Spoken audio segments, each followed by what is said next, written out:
ओम श्री गंगाई नाथाय नमः। जय श्री गुरुदेव, जय श्री दादा गुरुदेव। आप सबका बहुत बहुत स्वागत है आज के सत्संग में। मेरा नाम राज शिव है और मैं एक सिद्ध योग साधक हूँ। सिद्ध योग की साधना से, नाम जप से और ध्यान से जो परिवर्तन आते हैं उन्हीं की चर्चा मैं करता हूँ, उन्हीं की चर्चा हमारा सत्संग है। तो सिद्ध योग जो है ये कलयुग में जो सबसे सरल माध्यम हो सकता है योग को प्राप्त करने का, भगवान को प्राप्त करने का, ये सबसे सरल मार्ग है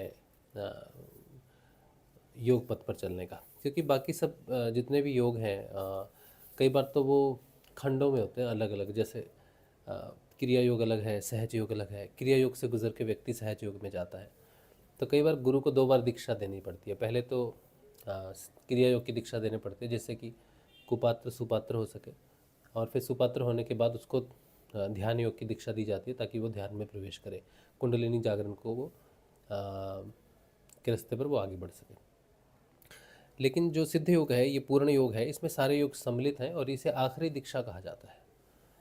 तो इस दीक्षा के बाद कोई भी दीक्षा लेने की ज़रूरत नहीं पड़ती है अध्यात्म पथ पर। तो आप जहाँ भी हो, जिस स्थिति में भी हो, इससे पहले कभी गुरु बनाया है नहीं बनाया है उससे भी कोई फ़र्क नहीं पड़ता है। ये दीक्षा आपको शुरू से लेकर आपकी पूर्णता तक का जो यात्रा है वो एक ही मंत्र से, एक ही गुरु से और एक ही दीक्षा से हो जाएगा। और ये सरल है। इसमें मुख्य बात ये भी है कि गुरुदेव एक ही नाम देते हैं सबको, एक ही नाम जपना होता है। चाहे फिर आपको कोई भी अलग अलग प्रकार की समस्याएं हो, नाम आपको एक ही जपना पड़ता है।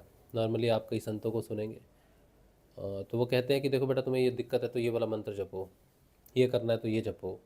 अलग अलग चीज़ों के लिए अलग अलग मंत्र देते हैं। तो ये मंत्र आत्म जागृति का है, और आत्म जागृति होते ही सारी समस्याओं का समाधान जो है वो हो जाता है। तो अलग अलग मंत्रों की ज़रूरत नहीं पड़ती, साधनाओं की ज़रूरत नहीं पड़ती। आत्मा के जागने से ही सारी समस्याओं का समाधान जो है वो होने लग जाता है। यात्रा है, आत्मा के जागृत होते ही सारी समस्याओं का समाधान हो जाएगा ऐसा नहीं है। धीरे धीरे पूर्णता प्राप्त होती है योग के माध्यम से, और जब चित्त पूर्ण रूप से शुद्ध हो जाता है, अंतःकरण पूर्ण रूप से शुद्ध हो जाता है, तो व्यक्ति को आत्मा और परमात्मा के भेद से मुक्ति मिल जाती है और उसका योग पूर्ण हो जाता है। ये चीज़ें हैं। सबसे पहले तो कुछ लोगों ने, ये हमारे गुरुदेव जी हैं, हमारे गुरुदेव जी का नाम है समर्थ सदगुरुदेव श्री रामलाल जी सियाग। ये उनकी पुस्तक है एक जो अभी अभी आई है। इसमें गुरु जी की अनुभूतियाँ हैं, विवरण है, और उनके बारे में बहुत कुछ है। गुरु गीता ही समझ लीजिए हमारे गुरुदेव जी की। इस पुस्तक कईयों के पास तो है, कईयों के पास नहीं है, और कुछ लोगों को मैं भेजूँगा। उम्मीद है कल मैं सारी पुस्तकों को कोरियर कर सकूं। तो वैसे इस पुस्तक का जो प्राइस है वो 200 रुपये है, लेकिन जो गुरु भाई के माध्यम से मैं आपको दे रहा हूँ वो चाहते हैं कि वो पुस्तक का कोई भी शुल्क ना लें, निःशुल्क आपको पुस्तक दी जाए। लेकिन मैं अपनी तरफ से आग्रह करता हूँ आपसे कि आप उन्हें शुल्क दें। वो तो कहते हैं कि नहीं चाहिए, गुरु सेवा है, लेकिन मेरा ऐसा मानना है कि अगर हम उन्हें शुल्क दें भी तो उनसे ये आग्रह करें कि आप शुल्क ले लो और उस शुल्क से और भी पुस्तकें खरीद कर आप बाकियों तक पहुंचाओ। क्योंकि अगर दूसरे लोग पुस्तक खरीदेंगे तो थोड़ी महंगी पड़ सकती है उनको, या मिलेगी नहीं मिलेगी। तो मैं उनसे आग्रह करूंगा कि जो भी धन आता है आपको मिनिमम कॉस्ट पर इसको देकर उससे आप और पुस्तकें खरीदें, और वो भी कम दाम पर जो दूसरे साधक हैं उनके लिए अवेलेबल हो सके। इसलिए आप इसका शुल्क जो है 200 रुपये जो भी उन्होंने रखा, जो जिस पर उन्होंने ली वो शुल्क ले लें। और इसके अलावा आपको इसका क्या बोलते हैं इसको, कोरियर चार्जेस, पैकिंग चार्जेस जो भी होगा वो आपको देना पड़ेगा, वो भी हम उनको दे देंगे। ठीक है, हम सिर्फ मेहनत करेंगे, काम करेंगे, लेकिन जो भी शुल्क आएगा कोरियर का, ये जो भी है, ये हमारा, ये हमारी हमारा हमारा हमारी ड्यूटी है कि हम इस कार्य को चलाए रखने के लिए इसका कोरियर चार्जेस और मिनिमम चार्जेस जो है पुस्तक का वो गुरु भाई को दे। आप मुझे देंगे, मैं एक साथ उनको दूंगा, फिर वो आगे जो भी करना चाहेंगे वो करते रहेंगे। ठीक है, अब जिन लोगों के पास ये पुस्तक जाएगी उनके नाम मैं बोल देता हूँ ताकि आपको कन्फ्यूज़न ना हो कि मेरे पास पुस्तक कब आएगी। बहुत लोगों ने नंबर दिया था, मैंने उनको दिया था, लेकिन किसी कारण की वजह से वो पुस्तकें आप तक पहुँच नहीं पाई। तो मैं बता देता हूँ जिनके जिनके एड्रेस मेरे पास है। अगर आप में से कोई चाहता है और उसका एड्रेस इसमें ना हो तो आज्ञा कीजिएगा, हम कर देंगे। इनमें जो नाम है आकांक्षा गुप्ता, सागर राम, बीरबल राठौड़, मनोज सजवान, राम मूर्ता मौर्य, प्रमिला, और प्रमिला बहुत है तो ये विलेज मालसर से जो प्रमिला है उनका है। और रान सिंह, कितने हो गए? उसके बाद भी हैं शायद, कितने हो गए? किरण निर्मालकर, डिम्पल जायसवाल, सरिता राठी,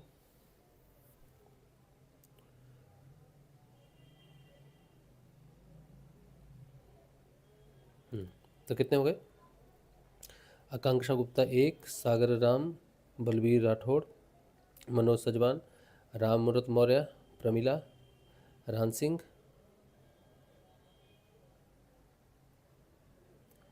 सरिता राठी, डिम्पल जायसवाल, किरण निर्मालकर, 11 होने चाहिए।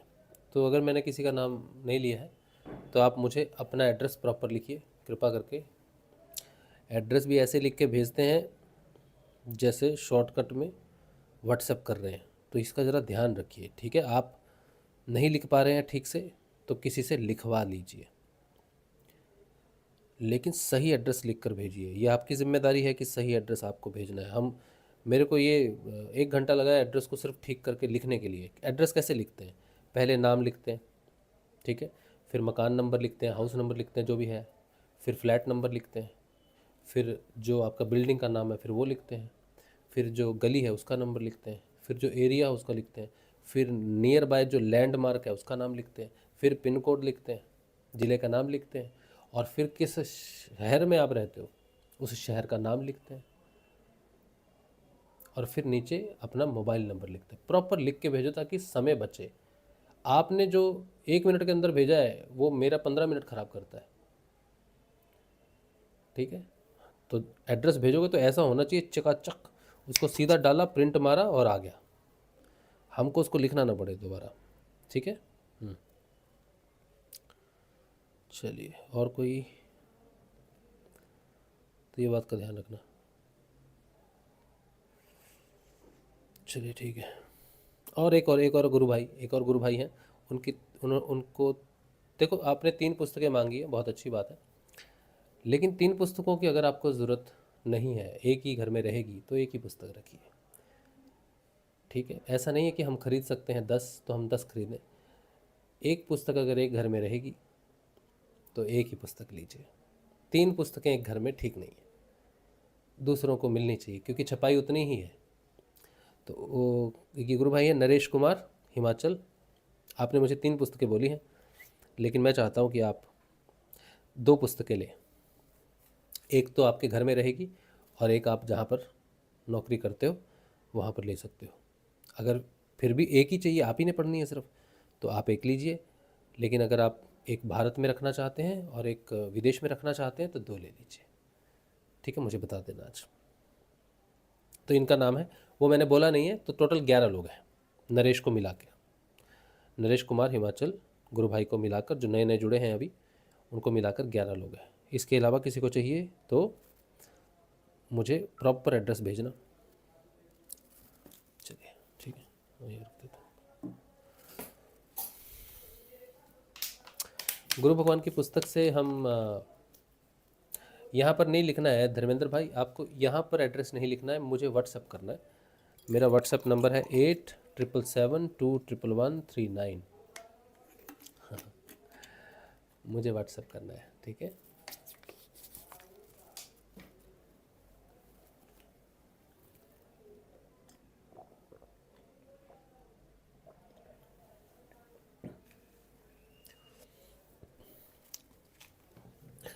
गुरुदेव जी की पुस्तक से एक अध्याय हम पढ़ रहे हैं और उसका शीर्षक है गुरु। पहले दिन हमने पढ़ा था गुरु क्या है, दूसरे दिन हमने पढ़ा आखिर हमें गुरु की आवश्यकता क्यों है। तीसरा है गुरु का पद ईश्वर से भी महान है।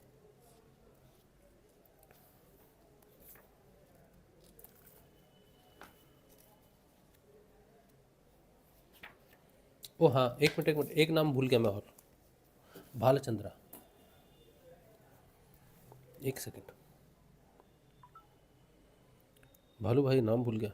लिखा तो है मैंने।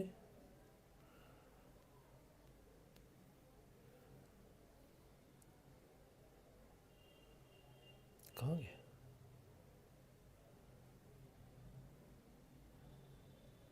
ये है भालू भाई का नंबर।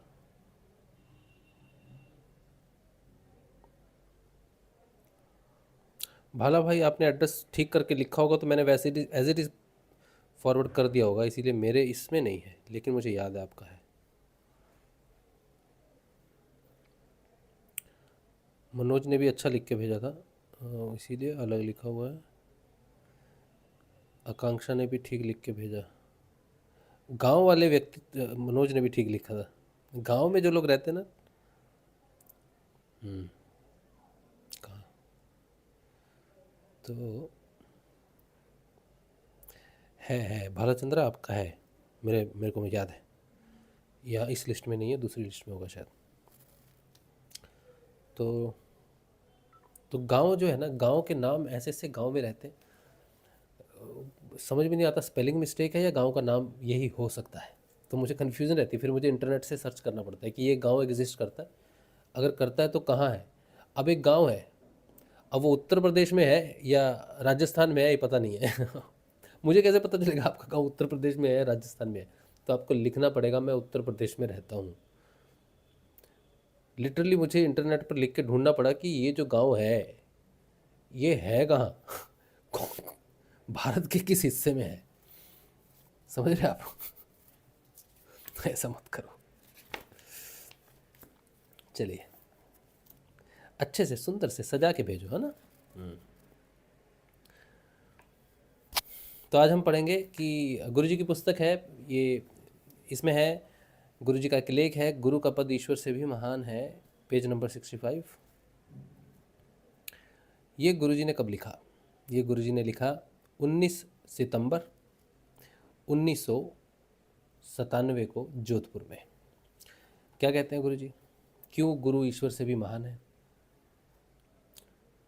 रीना कह रही है कितना शुल्क देना होगा? वो हम जब कोरियर कर देंगे आपको उसके अंदर में एक चिट्ठी मिलेगी, उसके अंदर चिट्ठी मिलेगी। हो सकता है 100 रुपया कोरियर का हो अगर हम पोस्ट ऑफिस से करते हैं तो, लेकिन किसी को क्विकली चाहिए, आज भेजा 2 दिन बाद मिले, तो आप जिस कोरियर से कहेंगे उसी कोरियर से हम भिजवा देंगे आपको।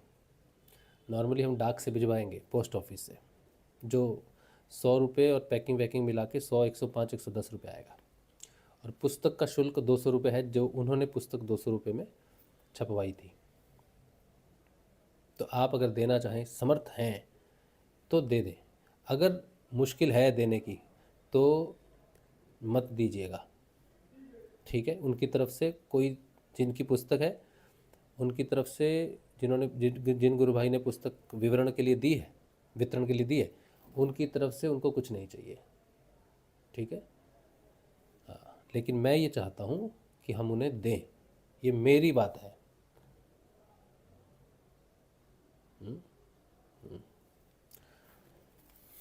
चलिए, गुरु का पद ईश्वर से भी महान है। कहते हैं गुरुदेव, वैदिक धर्म अर्थात हिंदू धर्म में गुरु का पद ईश्वर से भी महान माना गया है। इस संबंध में गुरु गीता में कहा गया है, गुरुर् ब्रह्मा गुरुर्विष्णु गुरुर्देवो महेश्वरः, गुरु साक्षात परब्रह्म तस्मै श्री गुरुवे नमः। मैं नाथ मत का अनुयायी हूँ।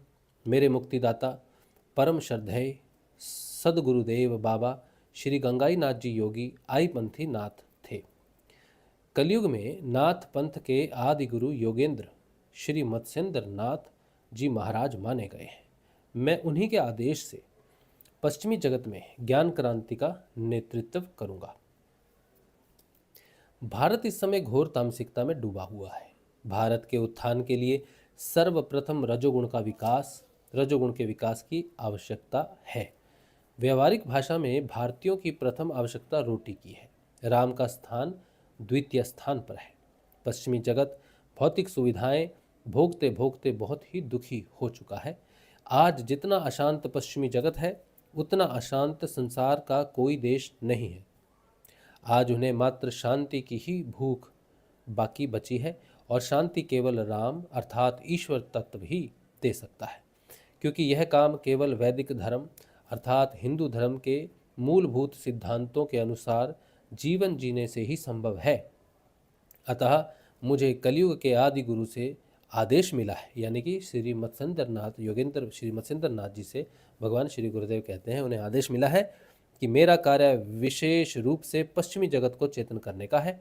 उसी आदेश के कारण अब मैं प्राथमिक रूप से पश्चिमी जगत में कार्य करना चाहता हूँ। 21वीं सदी मानव जाति के पूर्ण विकास का समय है, और पूर्ण विकास की क्रियात्मक विधि केवल भारत ही जानता है। अतः अब भारत का कार्य प्रारंभ होता है। इतना ही है ये चैप्टर। इसमें मैं थोड़ा सा ये बात बता रहा हूँ आपको कि ये बात गुरुदेव भगवान ने 1997 में लिखी कि वो पश्चिम देश में जाके काम करना चाहते हैं। गुरुदेव यूएसए गए और भी पश्चिम देश इजराइल की तरफ भी गए, तो उन्होंने पश्चिम जगत में जाकर ये बताना चाहा कि मैं आपको चेतन कर सकता हूँ, और जो बाइबल में लिखा है और बाइबल में जो रहस्य हैं वो आप दीक्षा लेने के बाद, साक्षात्कार करने के बाद उन रहस्यों को समझ जाएंगे, और जो आपको मिलना चाहिए, जो आप खोज रहे हैं, वो आपको इस दीक्षा से मिल जाएगा। लेकिन गुरु भगवान ने अंतिम दिनों में यही कहा था कि पश्चिम से मुझे निराशा हुई। पश्चिम से मुझे जो आशा थी कि वो लोग इस बात को समझेंगे, क्योंकि वो तो वैज्ञानिक है ना, और जो उनके सामने होता है, साक्षात होता है, प्रमाण होता है, उसी को सत्य मानते हैं। तो गुरु भगवान तो प्रमाण दे रहे हैं, लेकिन प्रमाण देने के बाद भी लोग नहीं आए। इससे गुरुजी को थोड़ी निराशा हुई, और गुरुजी ने कहा जैसा रिस्पांस मैं चाहता था वैसा मुझे पश्चिम से नहीं मिला। लेकिन ये हमारा सभी का, गुरु भगवान ने वहाँ जाकर पैर रखना था, यही उनके लिए काफ़ी है। अब उस पश्चिम जगत को गुरुदेव के शिष्यों की चेतना है जो ये बताएगी कि कौन आया था। एक बार एक गुरु बहन ने हमें कहा था, शायद रेखा बहन ने कहा था, इससे पहले भी कहा गया था मुझे, कि गुरुदेव ने कहा है कि मेरे चेतन शिष्य जो हैं वो विदेश जाएंगे। इसका आज इस पुस्तक का इतना ही अध्ययन है। कल जो है वो है शक्ति के अवतरण के खतरे से गुरु रक्षा करता है, ये हम कल पढ़ेंगे, एक एक ही पढ़ेंगे, ठीक है। तो गुरुजी ने कहा है कि मेरे चेतन शिष्य जो है वो विदेश में जाके जो है पश्चिम जगत में जाके जो प्रचार करेंगे। तो मुझे एक दो लोगों ने पहले भी कहा, एक गुरु बहन ने भी रिसेंटली भी कहा था कि आपको जाना चाहिए, आप चेतन शिष्य हो, आपको जाना चाहिए। मैं चेतन हूँ, ये दुनिया नहीं मानती अभी, और उसे मानना भी नहीं चाहिए। हमारे अपने गुरु भाई बहन नहीं मानते, और कई बार तो मेरी पत्नी भी इस बात पर सवाल खड़ा करती है कि तुम्हारी बातें हमें सही नहीं लगती कई बार और ये बड़ी खुशी की बात है कि किसी को भी मेरी बात सही नहीं लगती है, तो बहुत अच्छी बात है, इसमें कोई दिक्कत नहीं है, क्योंकि ये तो साक्षात्कार का विषय है। आप जब तक उस लेवल पे नहीं आओगे, आप जब तक योग को अनुभव नहीं करोगे, तब तक आपकी मेरी बातें आपको समझ में नहीं आएंगी। और मेरी पत्नी का रिकॉर्ड है, कोई एक सत्संग वो पूरा नहीं देख सकती, सो जाती है। तो जितना आप लोग मुझे जानते हैं आध्यात्मिक दृष्टिकोण से, मेरी पत्नी मुझे सिर्फ 2% जानती है। जो रेगुलर सत्संग देख रहा है मुझे जानता है पिछले 4-5 वर्षों से सत्संग के माध्यम से। आप जितना मुझे जानते हो, मेरी वाइफ मुझे आध्यात्मिक व्यक्ति के रूप में 2% भी बहुत ज़्यादा है, 1% भी नहीं जानती। भौतिक रूप में वो मुझे जानती है, उसके ऊपर मेरी भौतिक आइडेंटिटी का जो है वही पर्दा है। आध्यात्मिक रूप से वो मुझे नहीं जानती, ना ही सत्संग को जानती है, ना ही योग को जानती है, ना ही गुरु को जानती है, ना ही इस जीवन को जानती है, ना ही जीवन के लक्ष्य को जानती है। फिर भी साधना कर रही है, लेकिन साधना कर रही है, गुरु जी के प्रति ही साधना कर रही है, लेकिन अभी शंकाएं हैं बहुत सारी। तो बाहर, तो मेरे गुरु बहन को कहा था कि बाहर, गुरुदेव ने जब कहा कि मेरे चेतन शिष्य बाहर जाएंगे, तो इसका मतलब ये नहीं कि मैं फ़्लाइट में बैठ के जाऊँ, या कोई दूसरा चेतन शिष्य हो या कोई विदेश जा रहा हो और ये सोच रहा हो कि मैं विदेश आया हूँ, गुरुदेव का शिष्य हूँ, तो मैं चेतन हूँ। ना बेटा, चेतन नहीं है। या विदेश में जो लोग बैठे हैं, प्रचार कर रहे हैं, वो ये सोचें कि वो चेतन है इसलिए विदेश में बैठे हैं, नहीं। चेतना का अर्थ होता है आपको हवाई जहाज में ना जाना पड़े, जल के जहाज में भी ना जाना पड़े, साइकिल, स्कूटर या बस से भी ना जाना पड़े, किसी भी चीज़ से आपको कहीं भी जाना ना पड़े। चेतना का मतलब है, चेतन शिष्य के जाने का मतलब है चेतना का जाना, चेतना का प्रचार, चेतना का प्रसार। मैं अभी यहाँ बैठ रहा हूँ, यहाँ बोल रहा हूँ, अगर हम में गुरुदेव की चेतना है तो विदेश में बैठा कोई भी व्यक्ति हमारा वीडियो देखेगा, हमसे संपर्क करेगा, गुरुदेव की जानकारी लेगा, काम हो जाएगा। कौन पहुंचा उस तक? माध्यम हवाई जहाज हो, पानी का जहाज हो, ज़रूरी नहीं है। माध्यम इंटरनेट है। आज सबसे ज़्यादा तेज़ गति से चलने वाला वाहन इंटरनेट है। आपकी चेतना को एक क्षण से दूसरी क्षण तक लेके जा सकता है, लेकिन आपकी चेतना में जागृति होनी चाहिए, प्रकाश होना चाहिए। तो अंधकार में जब प्रकाश पड़ेगा आपकी चेतना का, तो वो पहचान जाएगा आप कहाँ बैठे, इससे फ़र्क नहीं पड़ता। गुरुदेव का जो सिद्ध योग है, इसकी तो विशेषता ही यही है कि कहीं भी जाने आने की ज़रूरत नहीं है। तो चेतन शिष्य को अगर जाना पड़े तो जो अचेतन है उनको तो आना ही पड़ेगा। और दूसरी गलत धारणा ये है कि कुछ लोगों को ऐसा लगता है कि गुरुदेव ने एक बार कहा कि सारा विश्व बाबा गंगाईनाथ जी की समाधि पर आएगा। ठीक है, ये धुरी है पूरे संसार की, बाबा गंगाईनाथ जी की समाधि, और ये बिल्कुल सही बात है। लेकिन कोई विदेश में ऐसी जगह पर बैठा है जो नहीं आ सकता है, और वो जागृत ना हो, उसे गुरु कृपा ना मिले, उसे योग प्राप्त ना हो, बाबा गंगाईनाथ उसे ना जुड़े, ऐसा हो नहीं सकता। जो गुरुदेव से जुड़ेगा वो गंगाईनाथ से ही जुड़ेगा, वो शिव से ही जुड़ेगा। और जितने भी हैं शिव के बाद, चाहे मच्छिंद्र नाथ जी हों, गोरखनाथ जी हों, भवनाथ जी हों, हमारे बाबा हों, गुरुदेव जी हों, सबसे जुड़ेगा। गुरुदेव से जुड़ने का मतलब है परम सत्ता से जुड़ गया, शिव से जुड़ गया, कृष्ण से जुड़ गया। और जहाँ तक भगवान श्री गंगाईनाथ जी की समाधि पर आने की बात है, तो जो सक्षम है वो आ सकते हैं, आएंगे, ठीक है। और मेले भी लगेंगे बाबा के वहाँ पर, लेकिन वो कैसे होगा, कैसे नहीं होगा, इसलिए नहीं कि यहाँ आने से ही काम होगा। यहाँ पर आएंगे तो आएंगे, लेकिन ज़रूरी नहीं है। चेतना का विकास पूरा फैला हुआ है,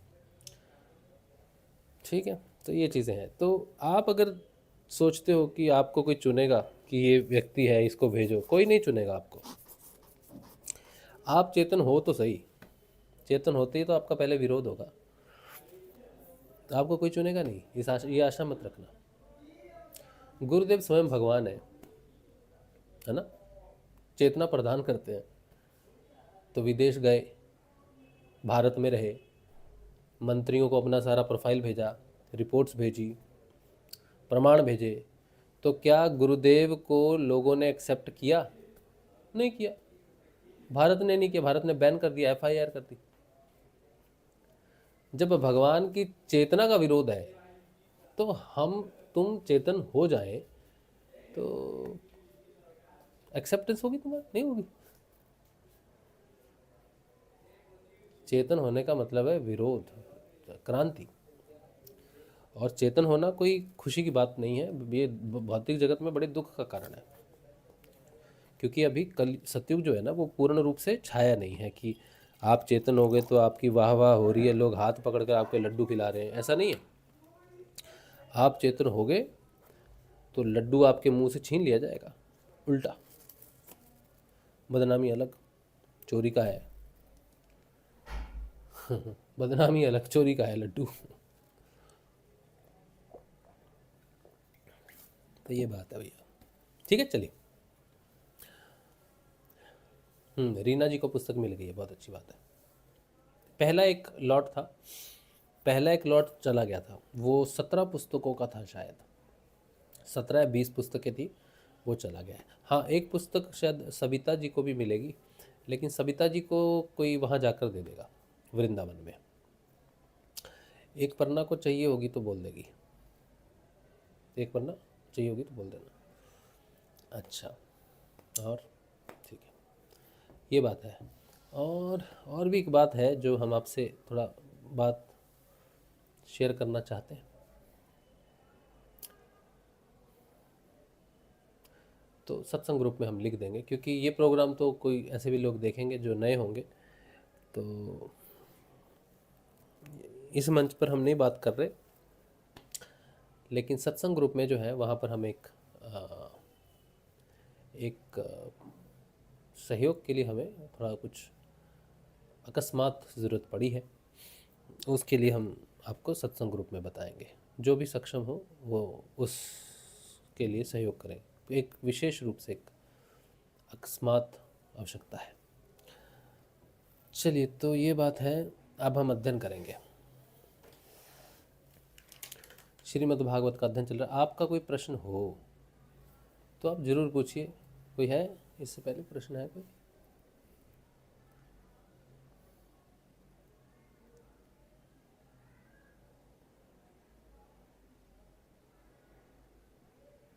प्रश्न तो नहीं, ठीक है। ठीक है, चलिए आगे बढ़ते हैं।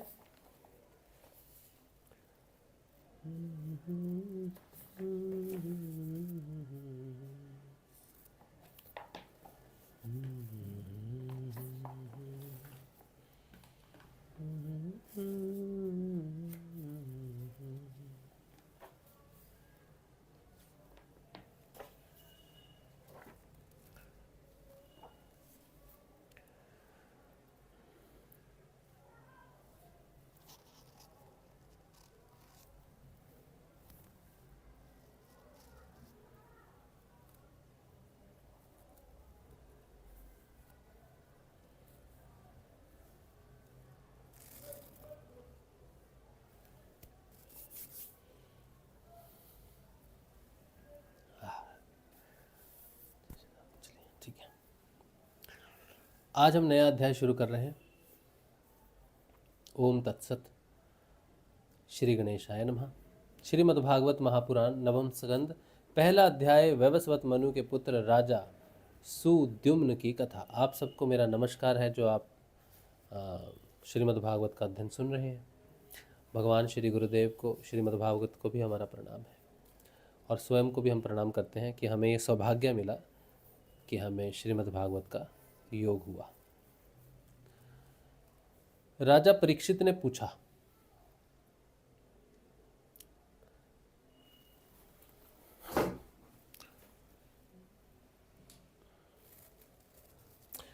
राजा परीक्षित ने पूछा,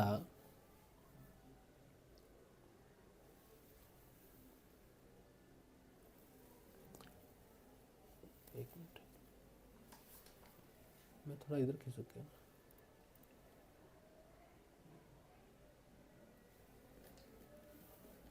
ठीक है।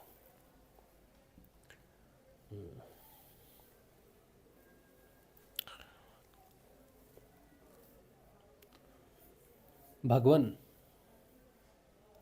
आपने सब मनवंतरों और उनमें अनंत शक्तिशाली भगवान के द्वारा किए हुए ऐश्वर्यपूर्ण चरित्रों का वर्णन किया और मैंने उनका श्रवण भी किया। आपने कहा कि पिछले कल्प के अंत में द्रविड़ देश के स्वामी राज ऋषि सत्यव्रत ने भगवान की सेवा से ज्ञान प्राप्त किया और वही इस कल्प में वैवस्वत मनु हुए। आपने उनके इक्ष्वाकु आदि नरपति पुत्रों का भी वर्णन किया। ब्राह्मण, अब आप कृपा करके उनके वंश और वंश में होने वालों का अलग अलग चरित्र वर्णन कीजिए। महाभाग, हमारे हृदय में सर्वदा ही कथा सुनने की उत्सुकता बनी रहती है। वैवस्वत मनु के वंश में जो हो चुके हैं, इस समय विद्यमान हो और आगे होने वाले हों, उन सब पवित्र कीर्ति पुरुषों के पराक्रम का वर्णन कीजिए। सूत जी कहते हैं, शौनक आदि ऋषियों, ब्रह्मवादी ऋषियों की सभा में राजा परीक्षित ने जब यह प्रश्न किया, तब धर्म के परम मर्मज्ञ भगवान श्री शुकदेव जी ने कहा, हे परीक्षित, तुम मनुवंश का वर्णन संक्षेप से सुनो। विस्तार से तो सैकड़ों वर्ष में भी उनका वर्णन नहीं किया जा सकता। जो परम पुरुष परमात्मा छोटे बड़े सभी प्राणियों के आत्मा है। प्रलय के समय केवल वही थे, यह विश्व तथा और कुछ भी नहीं था। हे महाराज, उनकी नाभि से एक स्वर्णमय कमल कोश प्रकट हुआ। उसी में चतुर्मुख ब्रह्मा जी का आविर्भाव हुआ। ब्रह्मा जी के मन से मरीचि और मरीचि के पुत्र कश्यप हुए। उनकी धर्मपत्नी दक्ष नंदिनी अदिति से विवस्वान सूर्य का जन्म हुआ। विवस्वान की संज्ञा नामक पत्नी से श्राद्ध देव मनु का जन्म हुआ। हे परीक्षित, परम मनस्वी राजा श्राद्ध देव ने अपनी पत्नी श्रद्धा के गर्भ से 10 पुत्र उत्पन्न किए। उनके नाम थे इक्ष्वाकु, नृग, शर्याति, दिष्ट, धृष्ट, करुष, नरिष्यन्ति, प्रीषद्र, नभग और कवि। वैवस्वत मनु पहले संतानहीन थे। उस समय सर्वसमर्थ भगवान वशिष्ठ ने उन्हें संतान प्राप्ति कराने के लिए मित्रा वरुण का यज्ञ कराया था। यज्ञ के आरंभ में केवल दूध पीकर रहने वाली वैवस्वत मनु की पत्नी, धर्मपत्नी श्रद्धा ने अपने होता के पास जाकर प्रणाम पूर्वक याचना की कि मुझे कन्या ही प्राप्त हो। तब अधर्वयु की प्रेरणा से होता बने हुए ब्राह्मण ने श्रद्धा के कथन का स्मरण करके एकाग्र चित्त से वष्टकार का उच्चारण करते हुए यज्ञ कुंड में आहुति दी। जब होता ने इस प्रकार विपरीत कर्म किया, तब यज्ञ के फल स्वरूप पुत्र के स्थान पर इला नाम की कन्या हुई। क्या किया उन्होंने? अधर्वयु की प्रेरणा से होता बने हुए ब्राह्मण ने श्रद्धा के कथन का स्मरण करके एकाग्र चित्त से वष्टकार का उच्चारण करते हुए यज्ञ कुंड में आहुति दी। जब होता ने इस प्रकार विपरीत कर्म किया, तब यज्ञ के फल स्वरूप पुत्र के स्थान पर इला नाम की कन्या हुई। उसे देखकर श्राद्ध देव मनु का मन कुछ विशेष प्रसन्न नहीं हुआ। उन्होंने अपने गुरु वशिष्ठ जी से कहा, भगवान, आप लोग तो ब्रह्मवादी हैं। आपका कर्म इस प्रकार विपरीत फल देने वाला कैसे हो गया? अरे, यह तो बड़े दुख की बात है। वैदिक कर्म का ऐसा विपरीत फल तो कभी नहीं होना चाहिए। आप लोगों का मंत्र ज्ञान तो पूर्ण है ही, इसके अतिरिक्त आप लोग जितेंद्रिय भी हैं तथा तपस्या के कारण निष्पाप हो चुके हैं। देवताओं में असत्य की प्राप्ति के समान आपके संकल्प का यह उल्टा फल कैसे हो गया? हे परीक्षित, हमारे वृद्ध प्रपितामह भगवान वशिष्ठ ने उनकी यह बात सुनकर जान लिया कि होता ने विपरीत संकल्प किया है। इसलिए उन्होंने वैवस्वत मनु से कहा, राजन, तुम्हारे होता ने विपरीत संकल्प से ही हमारा संकल्प ठीक ठीक पूरा नहीं हुआ। फिर भी अपने तप के प्रभाव से मैं तुम्हें श्रेष्ठ पुत्र दूंगा। हे परीक्षित, परम यशस्वी भगवान वशिष्ठ ने ऐसा निश्चय करके उस इला नाम की कन्या को ही पुरुष बना देने के लिए पुरुषोत्तम भगवान नारायण की स्तुति की। सर्वशक्तिमान भगवान श्री हरि ने संतुष्ट होकर उन्हें मुंह मांगा वर दिया, जिसके प्रभाव से वह कन्या ही सुद्युम्न नामक श्रेष्ठ पुत्र बन गई। ये देखो क्या साइंस है, क्या साइंस है। पैदा हुई लड़की, पैदा होना चाहिए था लड़का यज्ञ से, यज्ञ लड़के के लिए है, लेकिन पत्नी की इच्छा है कि लड़की हो, तो संकल्प लड़की का किया तो लड़की हुई, लेकिन पिता ने कहा नहीं लड़का चाहिए, तो भगवान के वर ने लड़की को फिर लड़के में परिवर्तित कर दिया। इससे पता चलता है कि शरीर जो है ना वो कैसा है, नश्वर है ना शरीर। आत्मा जो है अलिंग है, वो कभी पुरुष लिंग ले लेती है, कभी स्त्री लिंग ले लेती है। ये आत्मा की विशेषता है।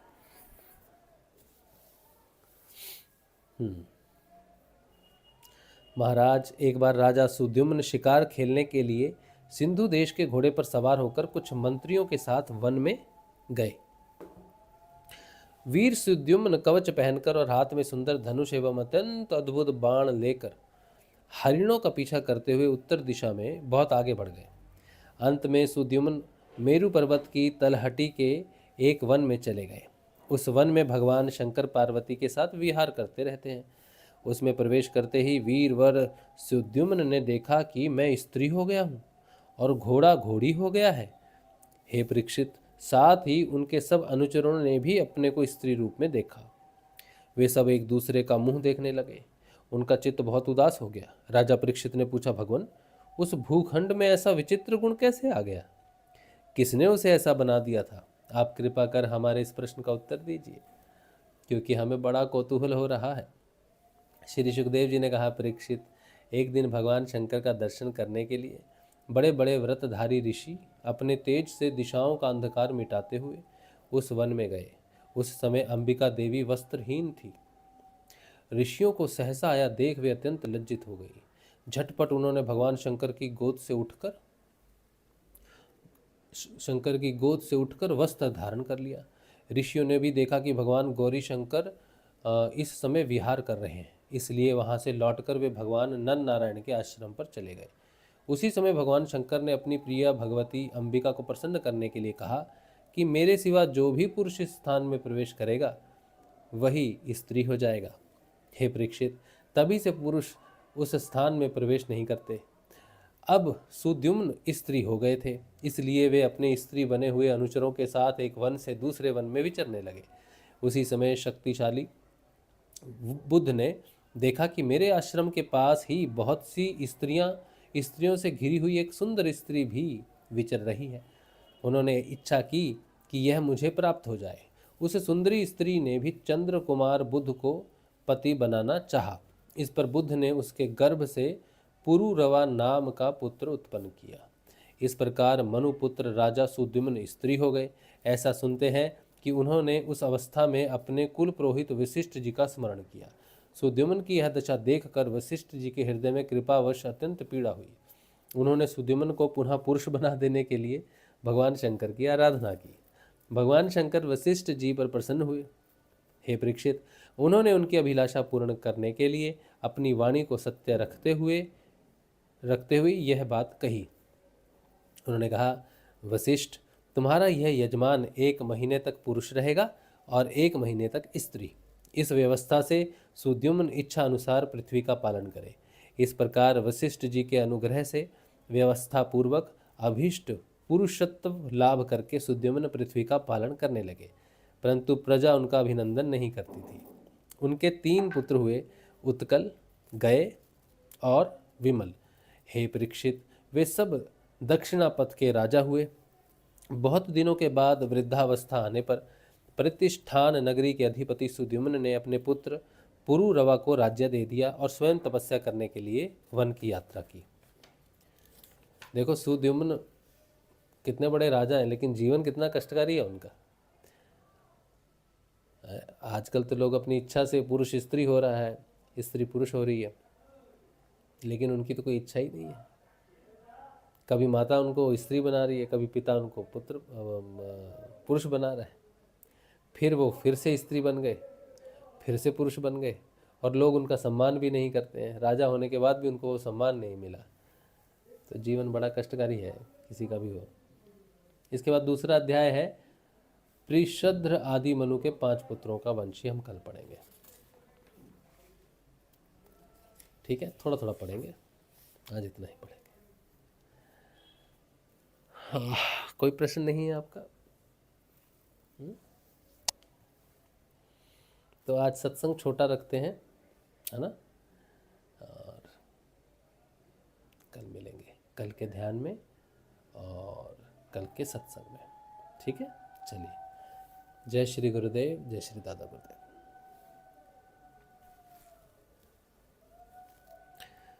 हमारे यहाँ पे एक मैरिज ब्यूरो है।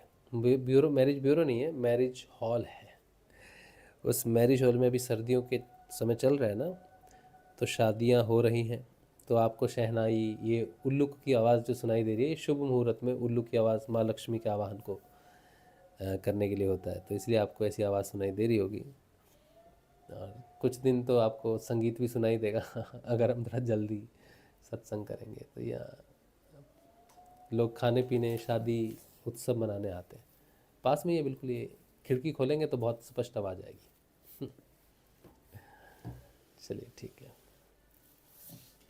कल मिलेंगे, ठीक है, कल के सत्संग में। जय श्री गुरुदेव, जय श्री दादा गुरुदेव।